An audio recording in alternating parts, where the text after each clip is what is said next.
Frozen Wilds is an expansion of Horizon Zero Dawn. It's also a brand new adventure for Aloy that opens up a new place for her to explore and gives her a new central mystery to kind of dig into. We're going to be going to the Cut, which is a part of the Banuk territory.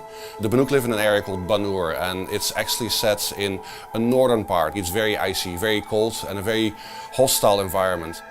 You're going to be going into a region that has been settled by the Banuk. It's not actually their homeland. This is not a place where you're going to find big cities or settlements. You're going to find these kind of scrappy outposts, places where people are trying to find a footing and hold on. Even before we began work on the Frozen Wilds, we'd written dozens of pages about the Banuk. But this was really an opportunity for us to flesh that out so much more, to really focus on them, put them in the spotlight, try to imagine all of these details about their warrior and hunting culture, really dive deeper into their kind of mystical beliefs, and then find ways of having that fuel the drama of the quest that you're going to be taking part in as you explore this region. One of the processes that we use to design our tribes is a process that we call intrinsic ideation. And it's a process where we first of all look at where this thing has come from. Everything has to come from the world. They don't really have any ability to farm. So all of their survival is based on hunting. You have to be nomadic, you have to be on the move. If there's herds moving around, you have to move with the herds. So these people don't build sort of settlements that have always been there. They actually have very mobile camps that they move along as the herds move through the landscape.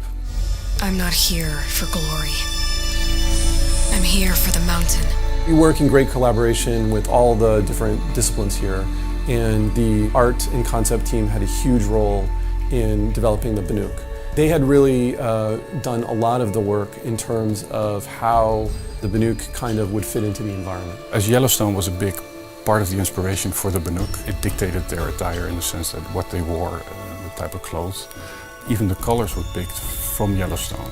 The prismatic pools, it's quite an outspoken, bright color palette compared to the other tribes in Horizon. Our goal was really to try to think about what it would be like to be a tribe in the natural world, a very specific aspect of the natural world, and then extrapolate from there.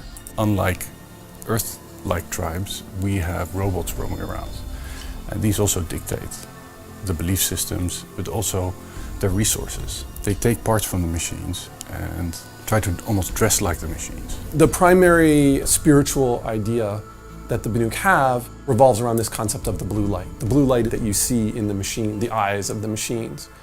The Banuk believe that the blue light kind of can only exist in the machines, that it in fact struggles to survive within the human heart. The human heart can't contain this kind of ultimate expression of harmony. It is an ideal that they're constantly striving towards. And it also harkens back to a time when the machines themselves were more peaceful. We have people here who take a very grounded approach. They really try to think about things in terms of function and what's the truth of the idea rather than just what would look cool. We have a very tight relationship with the writing team. An idea for a tribe can come from both art direction or concept artist or a designer or a writer. But usually then we go into the ideation process about really thinking how this tribe could have developed.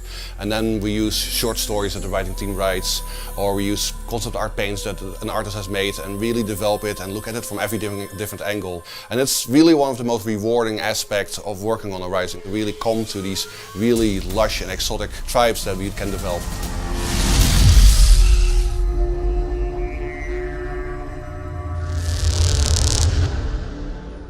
For the players.